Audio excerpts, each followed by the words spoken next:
Vaheguru Ji Ka Khalsa, Vaheguru Ji Ki Fateh. With the government plunged into deep political crisis over Brexit, the issue continues to dominate the headlines. But as preparations begin for the possibility of a no deal, Britain remains divided. However, amid the fallout following the EU referendum in 2016, a new political party was formed, a party which promised to give voters hope, the Renew Party. And today we are joined by Renew Party leader Annabel Mullin and Vincent Dietrich, who started Renew's first university society at the University of Birmingham. Firstly, thank you both for joining us today. Annabel, in this huge period of uncertainty, looking ahead in the long term, are you confident that Renew can really topple or put a significant dent into the dominance of the main political parties in Westminster? Thank you so much for having us here. It's great to be here. Yeah, we feel very strongly that if you look at someone like a small party like UKIP, for example, who had no national representative that was ever elected in an election, and yet they managed to change the entire direction of our country based purely on the power of their votes. And that's exactly what we can replicate in the short term, and in the longer term, of course, we have other intentions. And a key mission of Renew is to advocate remaining part of the European Union. But do you acknowledge many of the concerns that voters have with how things operate in Brussels? Yeah, hugely. We actually spent quite a large part of this year going around the country and talking to people all across it, and we've had thousands and thousands of responses, trying to actually delve into what the issues were that led people to vote in the way they did, either side, and discovered that a lot of what it was not really about Europe per se, but about resources that weren't put in their regions, in their areas, things that they needed that they felt were being stripped away.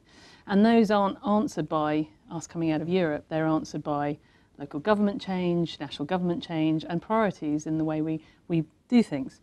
And I think that's the thing that starts to underpin everything that we're trying to do. And Vincent, what are some of the main frustrations that you're hearing from younger people in relation to Brexit?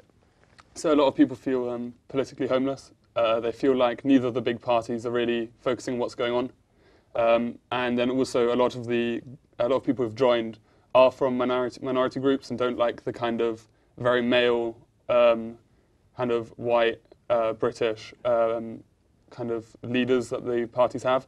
So I think with Renew, a lot of people just wanted a restart to kind of drain the swamp and bring in new people. Yeah. And also the fact that we've got people who are from very privileged backgrounds running the NHS, even though they themselves have got private healthcare. We've got teachers, people who lead the education and who've never been a teacher, who've never really been in a classroom for the last 10 years. So I think people from our groups, they really want to see more people from areas they know, from professions they know. They don't want to be led by someone who they can't relate to. And Annabel, with fears over the possibility of a no deal intensifying day by day, what is Renew's official stance on the People's Vote campaign? Would you like to see another referendum?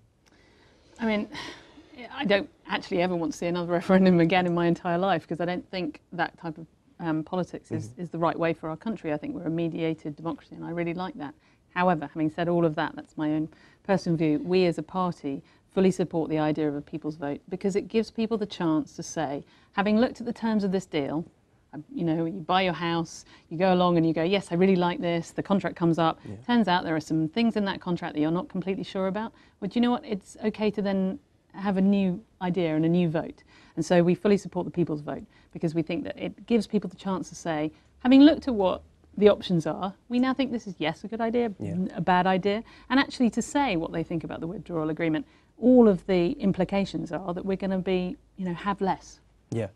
And with local authorities across the country facing budget cuts like never before in these times of austerity, do you fear that times and our economy as a whole could actually decrease significantly if Brexit does go ahead? I mean, you know, they talk about the GDP, and it can be anything from 6 to 7%, depending on which type of, you know, Brexit we have. it is going to have huge implications across the country for the amount of money that we've got to spend on the things that really matter. And having actually spoken to everyone about what they think really matters, it's that security of feeling that you've got enough police on the streets, you've got enough nurses in the wards, you've got enough teachers in the classrooms, and that sort of sense that you've actually got the presence that matters. That really concerns us, and we want to make sure that that works. And Vincent, do you believe that we as a nation can actually get past all of this division that the issue of Brexit has caused? So I came from Germany in 2004. My family were recruited by the NHS in a kind of very positive time. We were called over, like people were for the NHS from around the world, to help the nation, and we were welcomed. Now we live in a time where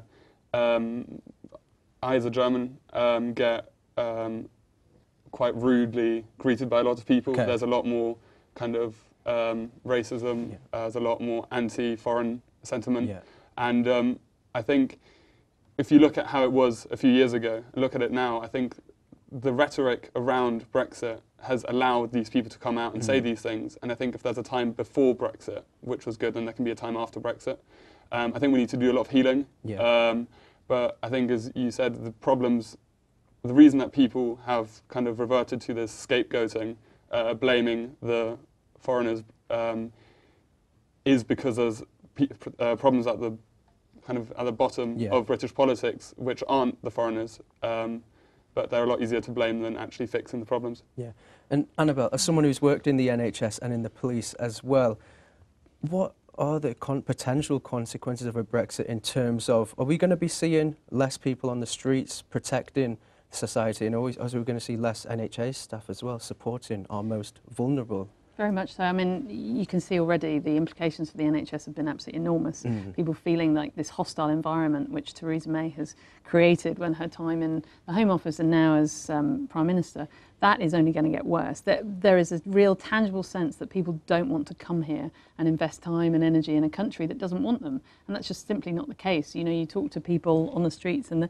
actually people do want people to come. It's not about that. It's just, it's a different, you know, it's the resources. They want to feel that they are resourced properly in their local communities. And that's a local government, national government priority.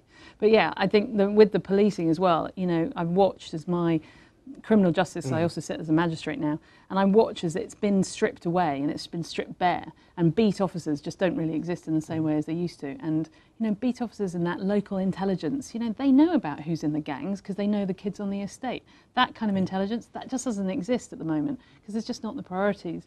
And part of the problem with a no deal, and we saw it, they're going to ask for 3,500 reserve army officers to be called up, and that's all well and good, but you know, we haven't got enough people on the borders if things go wrong there. I had a meeting this morning about emergency planning and the implications of bringing in, you know, transporting live animal in the stock and what that's going to do. And because we just don't have the resources there, you are probably going to see that the police have to fulfill other roles, and then that leads to other problems. I mean, so it's just, you know, the whole thing is just enormous. And Vincent, with this infighting that we are seeing day by day within Labour, within the Conservatives, do you understand just why people are really quite sick and tired of British politics as a whole? Yeah, I mean, I used to be a Labour Party member. Okay. And I'd go to the weekly meetings, and it was a bit like an episode of EastEnders or one of these programmes, because the whole meeting was just people arguing within their group, being split on almost every issue. You had the kind of, because I think the problem with with the Labour Party and the Tory Party is you've got a huge spectrum of people. You've got the kind of quite moderate centrists who have very similar views to us, but then you might want to vote for them, but then you end up with a leader like Jeremy Corbyn or Theresa May who don't support the views of the MP that you're voting for. So I think when I went to the local meetings, I would go knowing a few people whose views I agree with, but then would be quite horribly approached by people from my party who said quite rude things to me just because I had more centrist views to them, which means that you almost become exiled out of your own party and again politically homeless. And how can we as a nation, again, appeal to those voters who we have lost from the political process, especially the younger generation? And are you hopeful that we can do that? Yeah, I think it's because they feel that there's no ownership of anything, because it's been these two parties, fighting against each other, and it becomes increasingly argumentative, and it's not actually helpful or conducive in the longer term for anything that's sensible to come out of that kind of, always combative. Actually, if you give people the chance to be part of the process, and it's very bloated, and we're really about quite radical reform of the whole political system, because we see that people need to be able to partake without fearing that they're going to be, abusive, that it isn't actually going to be like that. And it doesn't have to be so tribal. With locally, when we ran in May this year, we had people who just were so excited about that they could vote for something, not, to stop something else, which is what a lot of people felt like they were voting for last year and with a few years. And we're keen to get lots of people involved. So Digital Democracy is a platform where we're building at the moment for all our members, so you can be really involved in all the policy and how it goes forward, and getting out on social media and making sure, and obviously our union societies, they're brilliant. And as well as restoring democracy, another focus for Renew is that of compassion, which includes welfare. Have you been quite alarmed by the rollout of universal credit and the issues that it is causing across our nation? Yeah, hugely. I think anyone who's worked with those who are most vulnerable, and I've done it in various roles in the public sector, to watch asking people who live on a weekly basis to then do something on a monthly basis requires people to have new skills and new training, and it's a very different way of living. I think we all had sympathies with trying to make a simpler system that would actually work out, but then you take 2 billion away from it, and of course it's going to hit them. It's just frankly obvious, and the way it's continually to be rolled out it's just not the right approach. And so pause. Let's think better about how we can do this, because we are capable of so much.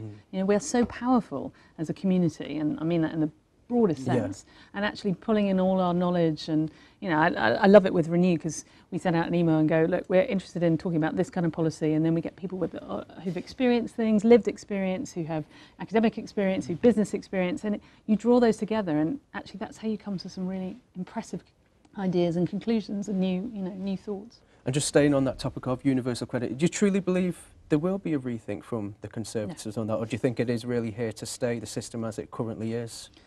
Well, I mean, I think if Brexit hadn't basically taken over absolutely everything, I think that they would probably be stopping it now, because the Labour Party would be absolutely nailing them on it, because unfortunately we have an ineffective opposition. They're not being nailed on something that is actually criminally hurting people. I mean, I see it in court all the time, where people come and they can't afford to do X, Y, and Z, and therefore they're stealing. So the implications are, a lot of it is common sense. We kick people out of prison, and 10% who go out of prison that night are homeless. Okay. How do you expect somebody who is homeless, who's just come out of prison, to be able to be reformed?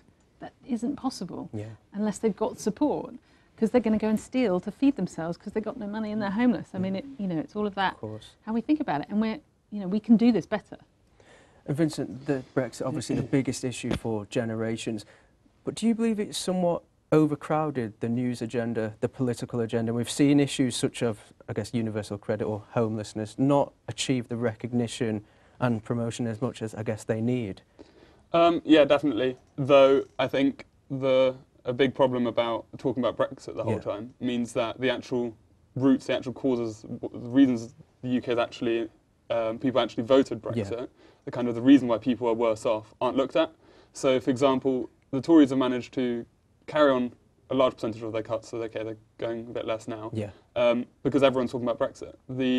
Basically, it's given them kind of a waiver to carry on as usual, blame everything on Brexit, blame everything on the EU, which is the thing that they're working on anyway. So if you blame everything on the EU, you say you're working on getting out of the EU, you've basically got a get out of jail free card.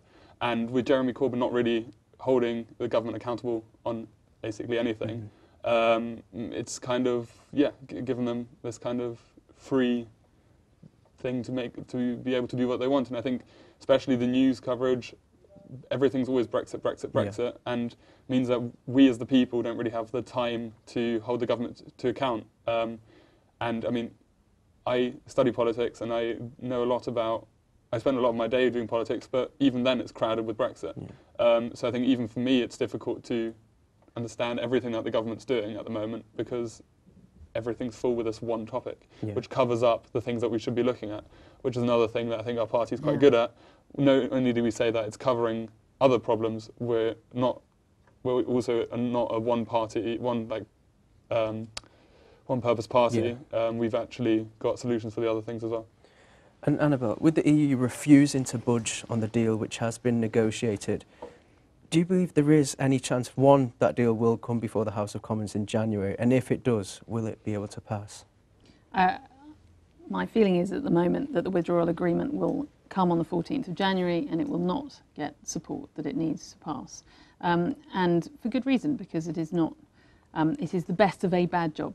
And there is, I mean, you know, I have moments of feeling a little bit of sympathy for Theresa May, and then I remember her time in the Home Office in the hostile environment, and that evaporates pretty rapidly.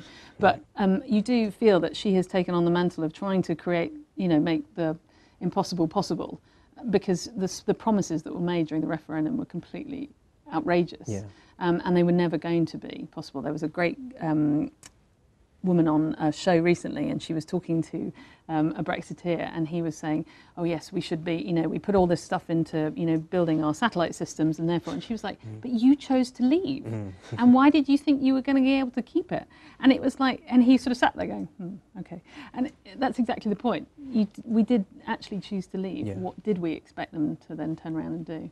And to be fair, you know, the deal that they have given us is, you know, it's not great, but we knew nothing was ever going to be as good as remaining, in terms of economics, certainly. And we touched on some of the rhetoric which was going around in that EU referendum campaign a little bit before.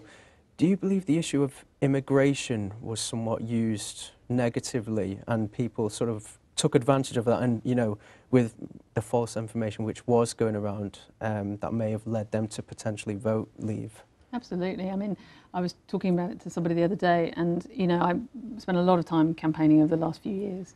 And one of our big things is we want to reject those lies around the immigration. You know, if anyone remembers that poster that Nigel Farage produced, and I had conversations with people when I was campaigning last year who said, I voted Leave because of that poster.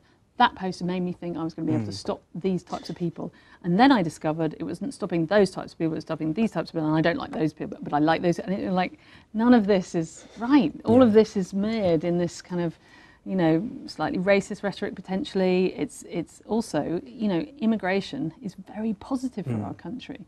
And I mean, you can see that whether it's about the emotion and being, you know, having families who move here, or whether it's about, you know, my good friends, my next door neighbour who's Polish, or my good friends who are Spanish, whatever it is, you know, it's a really positive part of our country. And as an island nation, you know, my surname's from Ireland, you know, we've always been about immigration. And it's strange to see that, you know, that has underpinned it and been abused, actually, by people. Obviously, it brings huge economic benefits, immigration. But do you believe our policies do need to be reformed slightly, or are you quite happy with them as they currently are? I think I mean, this morning, obviously, we've seen the new white papers come out with immigration, and they looked at basically capping it at £30,000. Okay. Now, that would basically mean you wouldn't have police officers, nurses, you know, this great video which does the A to Z of people, and it's a huge number of people, funnily enough, earn less than that. And so whilst I think it's about not completely open borders and considered, it's actually not that people don't want people to come. They want to know that when they walk into their GP surgery, when they walk into their A&E department, when they go to school, that the class sizes are the right size, that they feel like, you know, there's teacher and 20 kids, not a teacher and 40 kids. It's actually about that sort of really tangible thing. There's enough books in the school, and how do we make that happen? What does that look like? That regional transport works, and the links between different regional transport, that works because it's been invested in. You know, I was talking to somebody in Blackpool the other day. He couldn't get to an appointment for a job because he couldn't afford the bus fare because it was too expensive. That's a missed opportunity for us. We should be making sure that people can do that kind of thing. So I don't actually think a lot of the immigration, you know, the rhetoric around it is accurate. I think it's about how we've then not invested in areas. And we were talking about HS2 earlier and the issues around that as well. But even beyond that, like every summer I work in Germany with refugees. Yeah, okay. And I think you look at them, you look at the refugees that have come over. Not only were they fleeing war, but also a huge number of them were leading doctors in their region, surgeons, physicists, chemists, and yes, Germany now has to pay for a house for them, a school for them, but investing loads of money to make sure the class sizes are small is huge, because a lot of them have learnt German, and within the next 5 years are expected to contribute to the economy. And I think if you don't just look in the next 3 years, next 4 years, but the next 10 years, it's a great investment. And these people, I mean, the people that come here, the people that come to Germany are usually some of the brightest people. So you look at these images of all these refugees coming over, when you actually talk to them, the majority of them who have the money to come over have been some of the most highly skilled people who are then able to contribute to our economy. Also they're in need, but I think it's also the fact that we look at not only the next 3 years, next 4 years, but what they can contribute in the next 10 years. Yeah. And Annabelle, do you blame politicians here for continuing to stoke up divisions as well between us, or do you not believe they are truly to blame?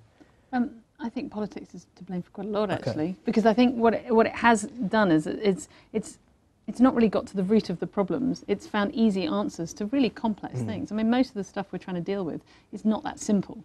So actually, even the referendum in itself, you know, a yes/no answer to one of the most complex decisions that we could ever have made. But it was answering the shout for, I need more security in my local area for X. I need more. I need to feel on the streets that I'm being looked after by police officers. You know, I mean, one of our big things is investing in education, because we feel that giving people a sure start across the country is really important. So we'd like to put 30% at least more into our education system at the younger years, because if you get kids, you know, and there's lots of research to show between 5, 6 and 7, and you start them thinking that it might be a spaceman, or, you know, aspirational ideas, that affects long-term outcomes, and that's really important. Of course.